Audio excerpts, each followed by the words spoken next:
welcome to this week's book club episode for Star Wars Catalyst, a Rogue One novel, a novel by James Luceno.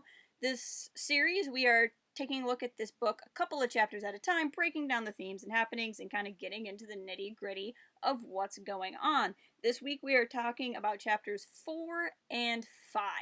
If you're not familiar with the series, you can go ahead and find the playlist for all of Catalyst on this video in the description or above, as well as links to the other books that we have done as a part of this book club. So let's start with Chapter 4. Chapter 4 is called Beginnings, and it is about beginnings indeed. In this chapter, Jyn Erso is born. So we now have our Rogue One heroine. She's also conveniently born on the first day of spring, so assuming their calendar works like ours, it is the beginning of her and the beginning of a new year, at least on that world.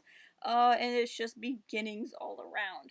Here we're getting a better idea of the Volt people, the Volty people. They're both caught up in these galactic politics and they're pulled into things that are going on with Dooku, and yet they are a good, wholesome people. Like, they let Galen meet his daughter when they easily could have not, to continue to coerce him. So we're seeing that they do want specific things out of him, largely probably because Dooku is asking for said things, but, you know, some of the motivations may be for them as well, but they are not necessarily a cruel people, and this will become important as we talk about Chapter 5, but again, it just reiterates something we've been talking about earlier in this book, and really something I talk about anytime I talk about the Clone Wars era, which is the Separatists are the bad guys insofar as the bad guys are in the leadership. Right, the Separatist people, so many of the worlds, aren't necessarily bad people, nor are they people with bad intentions. They're just people who feel lost and hurt by the Republic, which is not unfair. And at the end of the day, you have a war with Palpatine on both sides, so it's hard to really say who ultimately is the good guys and the bad guys, when both sides actually think they're the ones fighting for freedom and democracy. We see that Galen is getting along with his captors. He's even willing to get drunk on the night of his daughter's birth, and so we see them get closer and closer, and you wonder how long it'll last, and of course, as we find out, it doesn't last very long. The other beginning that happens is the character of Haas Obit.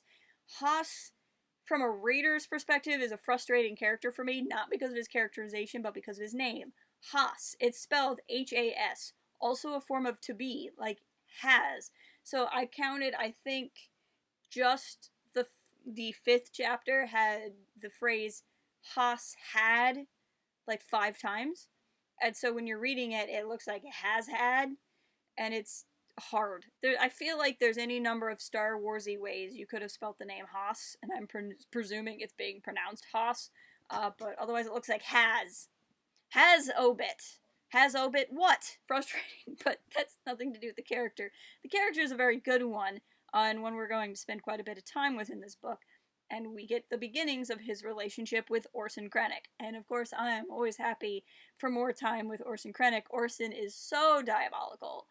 He's pulling Haas onto his ship and kind of like forcing him into working for the Republic. Basically, he's a smuggler. Of course, as a smuggler, he does stuff for the Republic people sometimes, but sometimes stuff for the Separatists.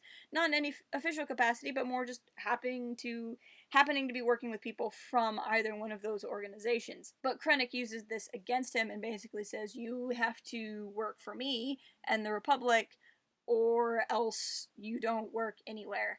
But in turn, you'll get immunity while you're with the Republic. But that was much shorter than Chapter 5, and Chapter 5 is Hostages of Fortune. I gotta say, I don't know how you all are with chapter titles in books. I like chapter titles when they're done well. I don't have a profound need for chapter titles in my life, but I like them when they serve a purpose, and this is one of the cases where a chapter title really articulates and helps to kind of form the thesis of what the particular chapter is about. And that's why I like framing the discussion of this of Catalyst around what the chapter titles happen to be. So, Hostages of Fortune.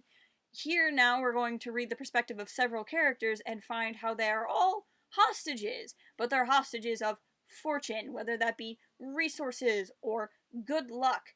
Just in general, they're basically trapped by something that ought to be a good force in their life and is not. So let's get into what exactly that means. The beginning of this chapter is Haas and Krennic running an operation. Basically, it's a place that Haas has gone to in the past in order to do smuggling, which is why Krennic came to him, and it's basically this science base for the Separatists, and it's a place where they're probably working on something that's going to wreck clone troopers, like a horrible biological agent for clone troopers or something of the like. And the idea is they're just supposed to sneak in, kidnap a couple of scientists, and sneak out. Of course, things go wrong because Krennic doesn't really care about holding up Haas's good standing with the place. And instead of taking 3 scientists, they take 2, because if I was following it correctly, one of them didn't exactly make it out. Haas is freaking out. You know, so often we like to think of smugglers as these, like, hard-boiled types, but really, you know, there's a difference between a smuggler and a mercenary, or a smuggler and a bounty hunter. And a smuggler is usually somebody who's out there to break the law, but not necessarily out there to break bones. Some of them are, but that's not really who Haas is. Haas is really more just trying to be his own free spirit without directly impeding the free spirit of anyone else. So the idea that somebody's getting hurt is a big deal. Now, of course, from Krennic's perspective, obviously we know Krennic isn't the greatest guy in the world because we've seen Rogue One, but from the Republic perspective, these are people who are making agents to kill clone troopers, you know, so these aren't necessarily good people either, and I put that with quotation marks. Because really, when you get down to it in the Clone Wars, most people are good, and there's only a handful of people who are good. You know, heroes on both sides, but evils everywhere, that sort of thing. But more so than somebody just doing bad things in the name of good, like you would see from Cassian in Rogue One when he murders his contact, whether or not you think that was the right thing or wrong thing to do in that case. You know, he did it because he thought he was keeping things safe as he moves forward. Krennic is just enjoying getting under Haas's skin and messing with him and making him feel how much he's being manipulated by Orson and the kind of leash he's on.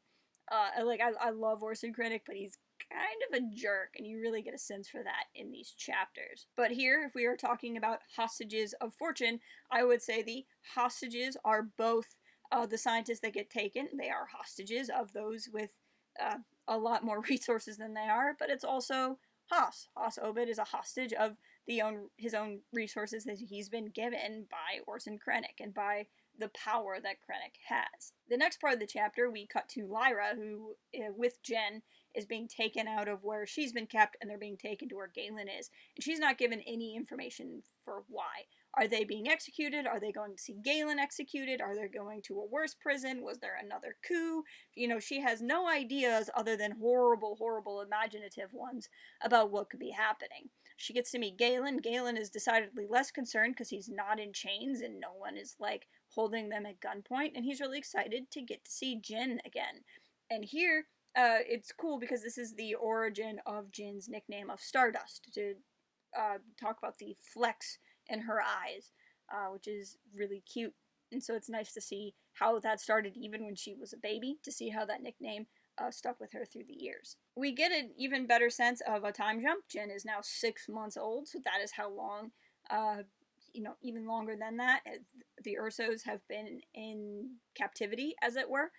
They get rushed to a landing pad where Orson picks them up. There's a prisoner exchange, and then from here things get really wacky. So, you know, the Ursos are like, hey, the people of Vault have been super nice to us, and Krennic is like, yeah, sure, whatever, and they get all on the ship, and then there's separatist ships, and there's a fight, and it gets a little sticky as to whether or not, like, was this fight orchestrated by Krennic? Was it actually expected? Were the separatists actually moving in? You're left to kind of piece together how you would feel about it, I think, because Orson is certainly not giving too many specifics. And you're kind of like the Ursos in that you're trying to pick up on what's going on exactly in this big galaxy. But the big, hard part is the people of Vault are basically wiped out. We don't get to see it happen. We don't get any confirmation on how anybody was doing. But Orson orders the landing pad that they just came from fired on. So presumably these people are all dead. And it's complicated because, yeah, they've held Galen captive for a long time, but they weren't cruel. So, you know, in wartime, did they deserve death or not? Again, you kind of find like the Ursos have gone from being literal hostages by the Separatists, who now kind of being these hostages of Krennic. In fact, this is Krennic's plan that he kind of was talking about earlier when he met Masameda, is he wants to get Galen to work for him, and if he can make Galen feel guilty, then that's how it works. And Galen absolutely does. You know, he's like, is all of the trouble that Krennic went through to get him worth it? And does he have to live up to that? Is the death of his friends worth it? And how he lives up to that. Galen is a really good dude, and he's a really good dude with a lot of honor, but a lot of pride. And because of it, that kind of turns into this almost lower self-image where he feels like he ought to pay everyone back, but to the point where he doesn't often see how he's being manipulated. So Galen's kind of a hostage to his own personality, how that's being used, hostage to Orson, coming from being a hostage on this world. Now, in all of this, Lyra is not falling for it. Lyra doesn't trust Orson as far, probably less than the amount of distance she could throw him, because she probably could actually throw him. I wouldn't put money against Lyra in that particular instance.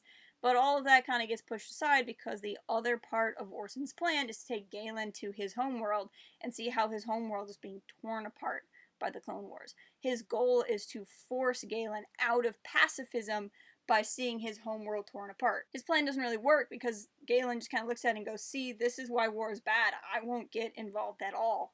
And that's kind of the level of stubbornness but also conviction that Galen has, that he can look at his own homeworld and go, this is war, not this is the Republic or this is the Separatists. You know, I don't know how intentional it is, but he does lose Lyra's counsel here in this scene because she gets pulled away because she has to take care of Jyn. And I don't think that's a conflict because obviously Jyn isn't trying to ruin anything. Lyra now has to think about taking care of Jyn as well as Galen, and she can't necessarily protect him from Orson in the way she always would have been able to do. Orson does try to prove that there is no true neutral in war, and it doesn't necessarily go according to plan, and he warns Galen that when they get back to Coruscant, things will have changed. And that's where we left off in the reading for this week. Next week, we're going to read chapters 6, 7, and 8. Again, it'll be kind of a larger chunk, but that's okay. So we'll talk about those 3 chapters next week. I would love to know your thoughts on the story so far. Kind of know some of what you're thinking about the different characters. How does this book feel to you if you've never read it before, or if you have read it before? And so yeah, we'd love to hear from you. If you're not already, please follow us on all of the socials, and I will talk to you guys next week.